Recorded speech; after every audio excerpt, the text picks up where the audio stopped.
Ngayong gabi, 27 anyos na lalaki sa Cebu, biglang bumukol ang malaking bahagi ng muka. Ang tinuturong sanhi, binunot ng ngipin. Kumukuha to, ang buhay ko, anong pa, taas to. At 64 years old na taho vendor sa Las Piñas, bigla na lang bumagsak at nawala ng malay matapos bumoto nitong katatapos lang ng midterm elections. Bakit kaya? Ako po, si Rafi Tulfo, ang kapatid mo.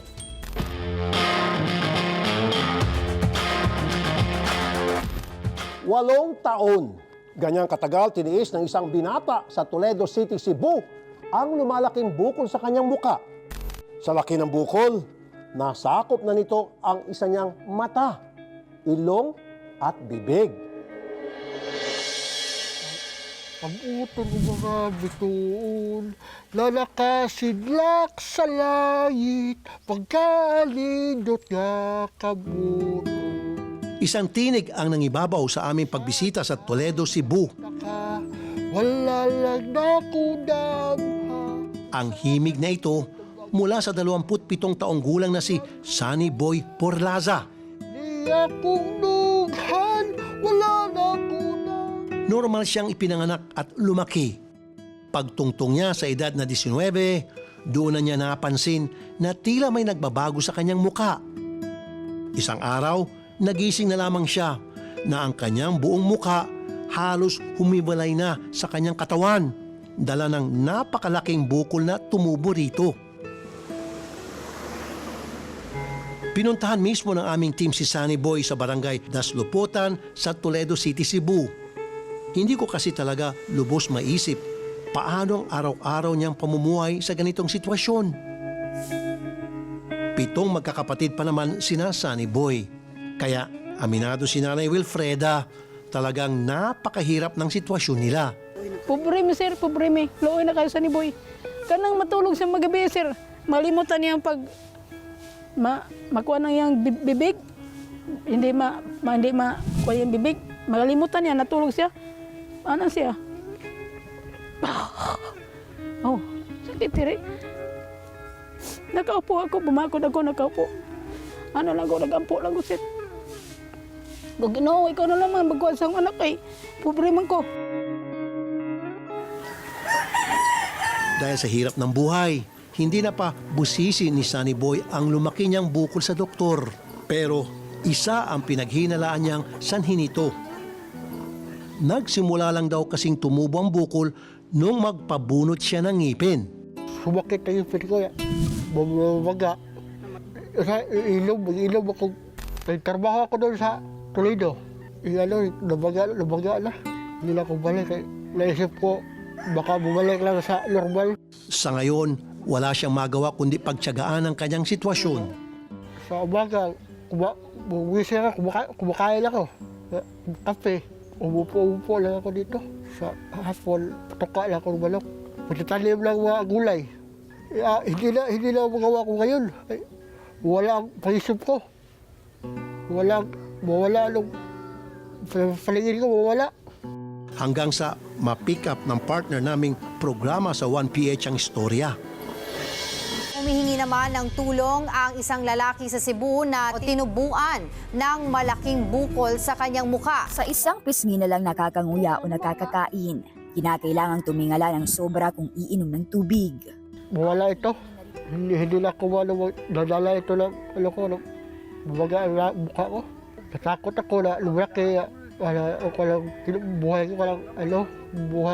ko, hindi na ako masaya. Gusto na akong trabaho.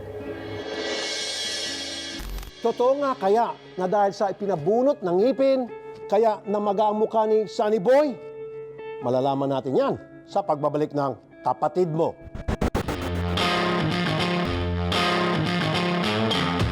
Napansin na raw pala ni Sunny Boy na matapos siyang magpabunot ng ngipin, biglang may bumukol na nabuo sa kanyang mukha. Ang problema, wala na ang klinik ng sinasabi niyang dentista.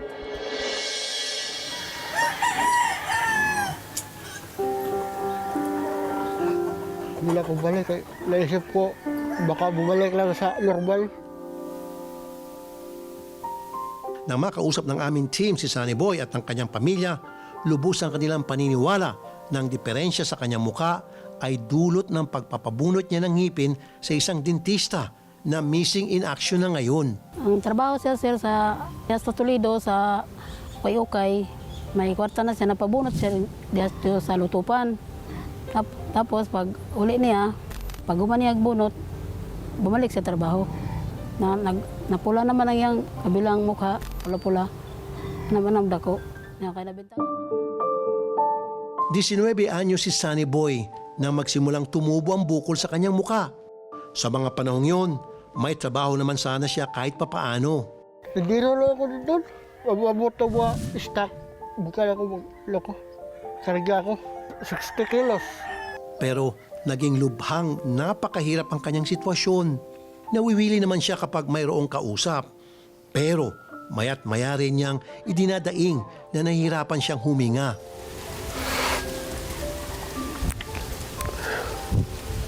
Paano ba naman? Ang ilong niya, wala na sa dapat nitong pwesto. Kaya ang paghinga niya, sa bibig na lang daw talaga. 9 years old. 19? Oh, 9 years old. Nabatak na rin ng husto ang kanyang bibig. Kaya hindi na rin pangkaraniwan ang paraan niya ng pagkain. Kung kalbaryo ang bawat pagkilos ni Sunny Boy, lalo pa raw kapag siya ay matutulog na. Natakot ako na lumaki. Buhay ko, hindi na ako masaya.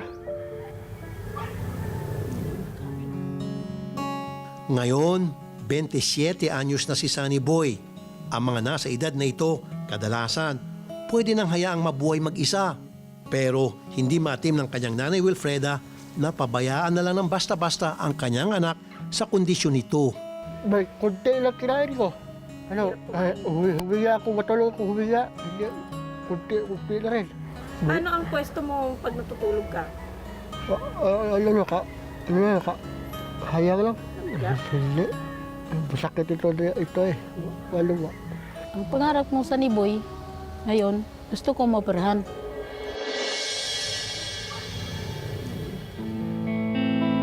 Yun nga lang, habang tumatagal, pahirap ng pahirap ang kanyang kalagayan.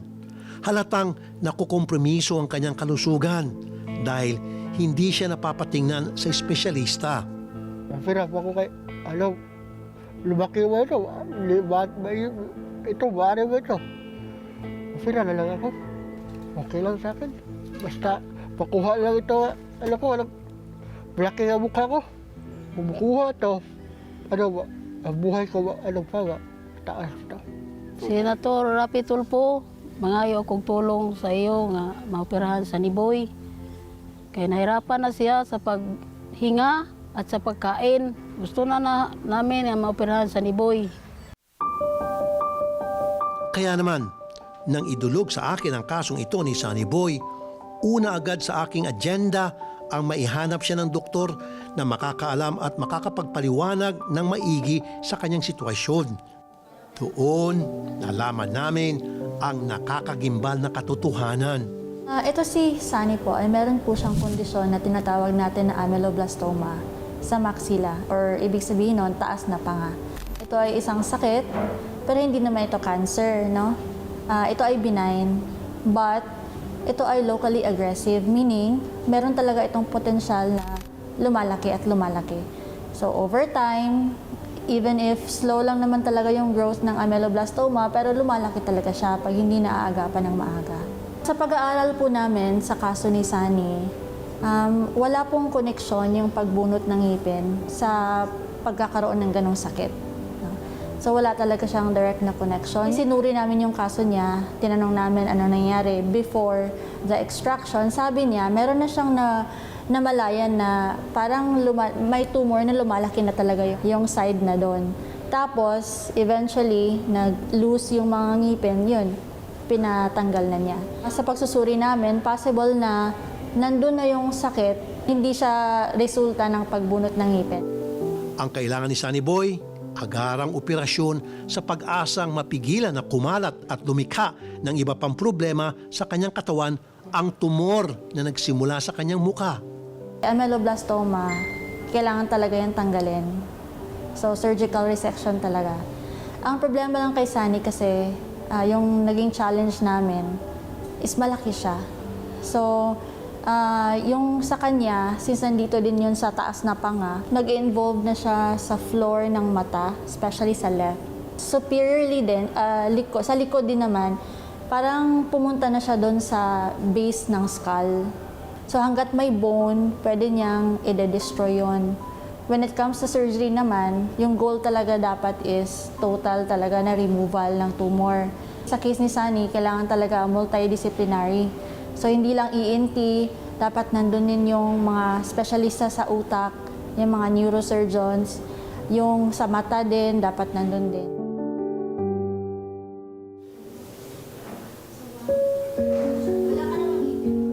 Malayo pa ang babaybayin ni Sunny Boy para tuluyang gumaling. Pero ngayong nagsimula ng kanyang gamutan, magpapatuloy na lamang daw sila ng kanyang ina sa pananalig. Senator Rapi Tulfo, dagang salamat sa ibigay mo sa akin. Dakong tulong na namin ni Sunny Boy.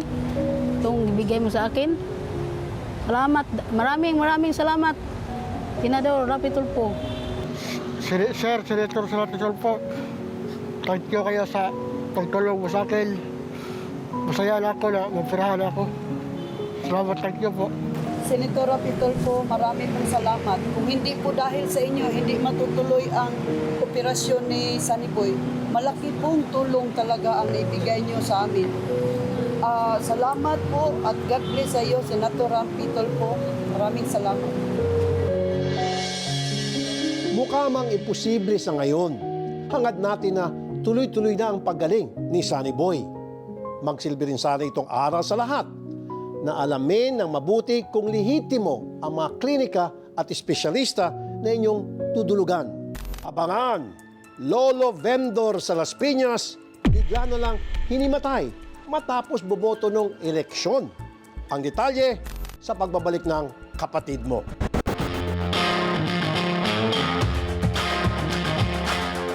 Bigla na lang nawala ng malay ang 64 years old na si Avelino Navarro pag-uwi ng bahay matapos bumoto at magtinda ng taho noong May 12, araw ng eleksyon sa Las Piñas. Ano kayang dahilan? Narito ang kanyang kwento.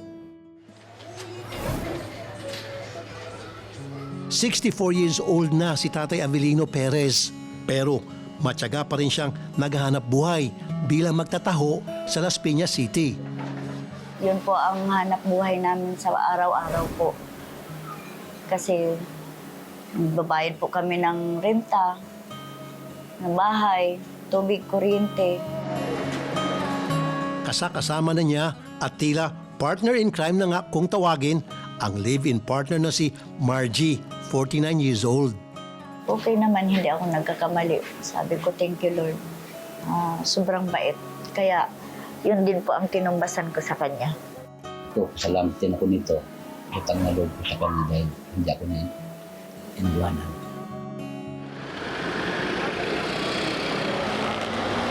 Mayo 12, mismong araw ng eleksyon. Gaya ng inyong lingkod at ng marami mga Pilipinong nangangarap na magandang bukas para sa bayan, bumoto sina Avelino at Margie. Ayon sa kanyang kwento, nagbenta pa sila ng taho pagkatapos. Pag-uwi nila, biglang nag-iba ang timpla ni Avelino. Yun, pag uwi namin sa bahay, masaya pa kami kasi naubos yung paninda namin. Sa sobrang init, dyan po kami nahiga. Naglatag kami ng yung plywood. Tapos dyan kami nagpahinga kasi hindi kaya dito sa kwartong init. Naramdaman ko po, may naglagabog. Siya pala natumba na dyan. Buti yung tumba niya, napaupo muna siya bago natumba. Yung ulo niya nandun na sa ilalim ng lababo namin. Dito yung ulo niya, nakaganyan siya. Ganyan. Takot na takot po ako kasi akala ko tumama dito yung ulo niya. Tapos bangon ako dali-dali, sabi ko, bro, ano nangyari sa'yo? Magputla na yung ganito niya, tapos yung pawis niya, ang lamig ng katawan niya. Tapos nung pinaupo ko na siya dito sa bangko, sigaw ako ng sigaw na, saklolo po, tulong po kayo. walang makarinig sa akin kasi halos yung mga tao na sa school nagboto. Dinala ko sa CR, nadumi na siya. Pagtingin ko, itim. Tapos nung ganyanin ko yung buo, dugo. Doon na po ako natakot. Agad itinakbo ni Margie sa ospital ang kinakasama. Nagtawag na po ng ambulansya. Nadala ko po sa private kasi yan lang po ang alam ko na ang bilis po ng malapatan agad siya ng lunas. Kasi po kung hindi, kung doon ko po sa district, magpipila pa kami. Ang tagal. Kaya sabi ko, ang pera, nahahanap yan. Ang buhay, hindi na kung sakasakali. Habang nasa pagamutan, mas naramdaman daw ni Avelino ang labis na panghihina ng kanyang katawan. Diagnosis ni Doc, may internal bleeding ang 64 years old na magtataho. CT scan sa kanya, yung impression po is may bukol daw po siya sa bituka. Nag-bleeding daw po yun.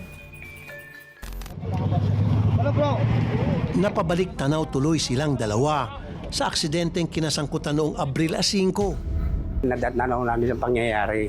Agad kami tumawag ng ambulansya. Agad-agaran naman po responding ng ambulansya. Tapos isang pulis na sibilyan, inabot po sa akin ang lisensya tsaka yung ORCR po nung nakabangga. Ingatan mo to, hawakan mo ito yung lisensya. Sabi sa akin ng tropa, pulis daw siya, pero nakasibilyan. Agad namang naitakbo ang mag-live-in partner sa ospital. Nagtamo ng mga sugat at gasgas si Margie sa tuhod at muka. Wasak din ang kanyang bibig, kaya hindi siya makakain ng maayos ng ilang linggo. Hindi po niya ito hanggang dito ang pasa, apektado yung paghinga niya. Kaya dinala po ng pamangkin niya dun si Maricar sa Sarati po. Si Avelino naman, lamog daw ang katawan. Nagtamo siya ng pasa at nagdugo pa ang ulo. Kinailangan siyang tie-in at isailalim sa X-ray.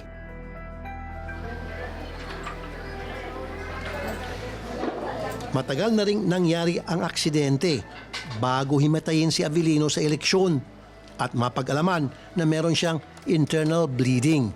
Sa puntong ito, wala raw siyang ibang masisisi dito, kundi ang motorsiklong bumundol sa kanila ni Margie noong Abril. Ang problema, palipat-lipat ng ospital si Avelino at nagpatong-patong na rin daw ang mga gastusin nila. Bagamat may mga anak sa unang asawa, hindi naman daw sila maasahan ni Avelino. Tanging ang live-in partner niya ngayon na si Margie ang nagtsatsaga at humanap ng paraan para matustusan ang kanyang pagpapagamot. Ako, napapabayaan ko na rin yung mga anak ko. Mag-aaral ngayon yung bunso ko. Wala akong maitulong. Hindi ako makapagtrabaho dahil sa pag-asikaso ko sa kanya. Kahit panggamit nun, wala. Hindi rin ako makaprovide kasi wala po akong trabaho. Dahil nga ba sa aksidente, kaya hindi gumanda ang pakiramdam ni Tatay Avelino? O may mas malalim pang dahilan? Abangan sa pagbabalik ng Kapatid Mo.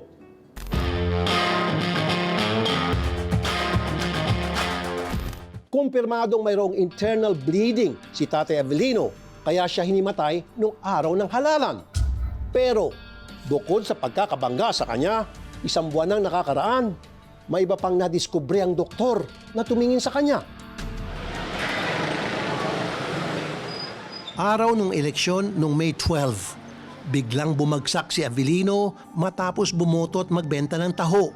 Tapos namin magboto, nagtinda po muna kami ng taho. Tapos palitan kami magboto kasi nauna yung senior. Habang nagboboto siya, ako po nagtitinda ng taho. Dun po sa pagtitinda namin, nalipasan kami ng gutom. Tapos, siguro ko, yung pagkain niya napadami, nakaramdam na siya ng suka daw siya. Kuha ako ng tabo, pinasuka ko. Ang diagnosis ng doktor, positibo, internal bleeding ang dahilan nito. Ang hinala ni Avelino, komplikasyon ito nang tinamo niyang mga sugat nung siya ay maaksidente nitong Abril. Natunto ng aming team ang pamilya ng nakabanggang binata na si John Mike. Sising-sisi naman daw ito sa nangyari. Ako po si John Mike Montoya, 19 na taong gulang po. Ang nangyari po nung that time po, nung gabing aksidente po, habang binabaybay ko po yung C5 extension, ako po may natanaw na nakabisikleta po sa may malapit po sa gas station po. Pero late ko na po sila nakita, gawa po ng madilim nga po yung lugar. And wala rin po silang ilaw. Nung pagkatawid po nila sa intersection, ma'am, ako po'y bumisina. Tapos po, bigla po silang huminto sa gitna. Then hindi ko na po napigilan. Pinigilan ko po siya ng todo sa preno po, pero hindi na po kinaya ng motor. Kaya sumalpok na po ako. Tapos hindi ko na po alam yung nangyari. May motor po na sobrang ang bilis. Nagganyan-ganyan na yung motor niya. Doon po sumalpok sa amin, doon sa side kung saan po ako nakaupo. Ako po si Lani, ina po ni John Mike Montoya, na yung naka-aksidente po sa kanila Tatay Abilino Perez. Nung 2:30 na madaling araw, tinawagan pa ako ng anak ko na nakadisgrasya po siya ng 2 tao na nagtataho daw po. Sumugod po ako sa ospital. Pagdating ko doon, andun na po sila. Tapos ang sabi niya, puntahan ko daw yung nabangga sila tatay at saka si Ate Margie na makipag-ariglo ako sa kanila. Pumunta ako sa ospital at nakipag-ariglo, pero yung anak ko hindi pa na first aid, dinala na kami doon. Pumayag ako sa ganun kasi gusto ko rin pong makauwi na. Nagka-permahan kami doon, nagkasundo na ganito ganyan. Katunayan, hanggang noong makausap sila ng aming team, patuloy na pinagbabayaran ng kanyang pamilya ang naging pagkakasala. Kaso, may mga pagkakataon na naiisip daw nila parang sobra naman yata. Tapos ang hinihiling ko lang din po na sana wag po nila kaming masyadong gipitin po dahil mahirap lang din po kami. Naghahanap buhay lang din po. Aminado naman sina Avelino at Margie na dehado talaga sila matapos maaksidente. Lalo pa ngayon, nagkaroon ng internal bleeding si Avelino.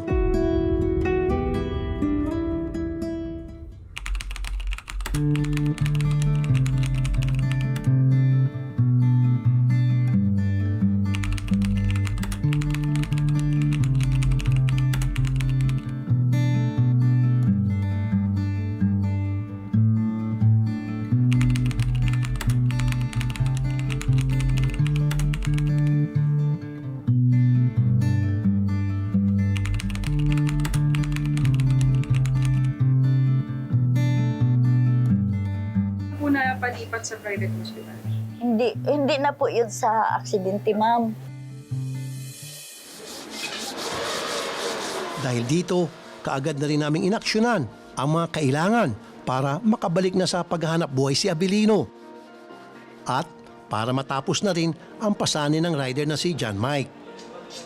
May karapatan naman ang biktima na i-waive na lamang natitirang halaga doon sa dapat pang bayaran ng taong dapat magbayad sa kanya.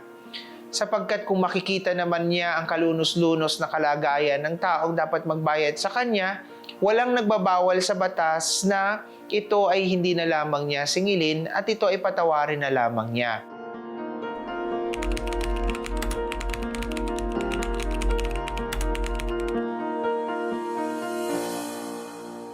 Umaasa tayo na kasabay ng pagpapalakas ni Tatay Avelino, unti-unti rin siyang makakabawi sa buhay. Kaya mga kapatid, ano man ang pagsubok natin sa buhay, laban lang, kaya natin yan. Hanggang sa susunod na linggo, ako po si Rafi Tulfo, ang kapatid mo.